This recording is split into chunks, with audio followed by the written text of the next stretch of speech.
হচ্ছে যে মাসুদ কামাল যেমনটি বললেন আওয়ামী লীগ নিষিদ্ধের ব্যাপারে একটি এক্সাম্পল তিনি দিয়েছেন, বাসের এক্সাম্পল, যে অ্যাক্সিডেন্ট করলেন সেটা বাসটার দোষ নাকি যিনি চালাচ্ছিলেন ড্রাইভার তার দোষ। আপনি এটাকে মানে দ্বিমত করেন না একমত পোষণ করেন? আচ্ছা, এখানে যেটা বিষয় হলো যে উনি একটা ভালো এক্সাম্পল নিয়ে আসছেন যে বাসের ড্রাইভার চেঞ্জ করলেই মনে হয় হলো সমস্যার সমাধান হবে, কিন্তু আপনি দেখেন একটা বাস যদি ফিটনেসবিহীন হয়, আচ্ছা, হ্যাঁ, ওই বাসটা যদি আসলে চলাচলের অনুপযুক্ত হয়, এখানে আপনি যাকেই ড্রাইভার বসান, যদি পৃথিবীর সেরা হলো দক্ষ যদি ড্রাইভারকেও বসান, সে অ্যাক্সিডেন্ট করবে, এটা মাস্ট।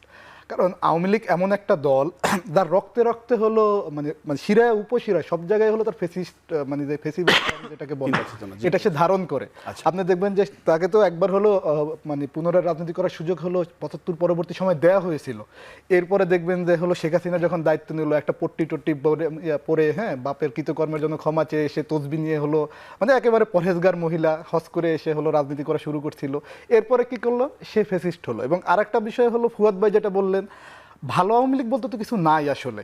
যদি কেউ ভালো থাকতো তাহলে কি কোনো এই ১৫ বছর তার ফেসিবাদ কায়েম করতেছিল, তার বিরুদ্ধে কি একটা মানুষ কথা বলছে আওয়ামী লীগের? ইভেন আপনি যখন হলো জুলাই আগস্টে যে গণহত্যা চালালো, গত ১৬-১৭ বছর যখন গুম খুম করলো, ইভেন স্টিল দেখবেন যে এতগুলো হত্যাকাণ্ডের পরে, এত এত এভিডেন্সের পরে সবাই হলো বুক ফিলে, মানে ন্যূনতম অনুশোচনা কি কোনো আওয়ামী লীগের মধ্যে আছে? ইভেন আওয়ামী লীগকে ইনিয়ে বিনিয়ে হলো যারা হলো ডিপেন্ড করতেছে তারাও দেখবেন হলো এই নিয়ে অনুশোচনা নাই কোনো। তো এমন একটা দল যে বারবার ফেসিজম কায়েম করতেছে, বারবার জাতির সাথে প্রতারণা করতেছে, হ্যাঁ, এবং হলো ন্যূনতম অনুশোচনা নাই, যার হলো হত্যাকাণ্ড নিয়ে মানে অর্থাৎ লাশের উপরে তারা হলো মানে উল্লাসে নৃত্য করতে পছন্দ করে, আপনি তাদেরকে এদেশে রাজনীতির সুযোগ করে দিবেন? তারা তো হলো তাদের হাতে, প্রত্যেকের হাতে আর্মস। আমাদের যে আইন শৃঙ্খলা বাহিনী একটা আর্মস উদ্ধার করতে পারে নাই, সারা দেশে অরাজকতা চালাচ্ছে। নির্বাচনে এরা আসলে তো হলো মানে দেশে কি বলা যায়, এটাকে বাংলাদেশটাকে হলো একটা সন্ত্রাসের রাজ্য কায়েম করবে। এবং এটা এখন হলো গ্লোবালি হলো এটা মানে আওয়ামী লীগকে হলো একটা সন্ত্রাসী সংগঠন হিসাবে দাবি করা যায়। আপনি কি হলো আল কায়েদার সাথে এর তো খুব একটা আমি পার্থক্য দেখি না। এখন আপনি কি বলবেন যে আল কায়েদা ওসামা বিন লাদেনকে যারা হলো পছন্দ করে না তাদেরকে নিয়ে তারা হলো ভালো রাজনীতিতে ফেরত আসুক? অবশ্যই দিবেন না। আপনি আল কায়েদার থেকেও হলো বিভৎস কাজ করছে। আল কায়েদা কিন্তু হলো তার জনগণের বিরুদ্ধে হলো তার নির্দিষ্ট গোষ্ঠীর বিরুদ্ধে অ্যাটাক করছে।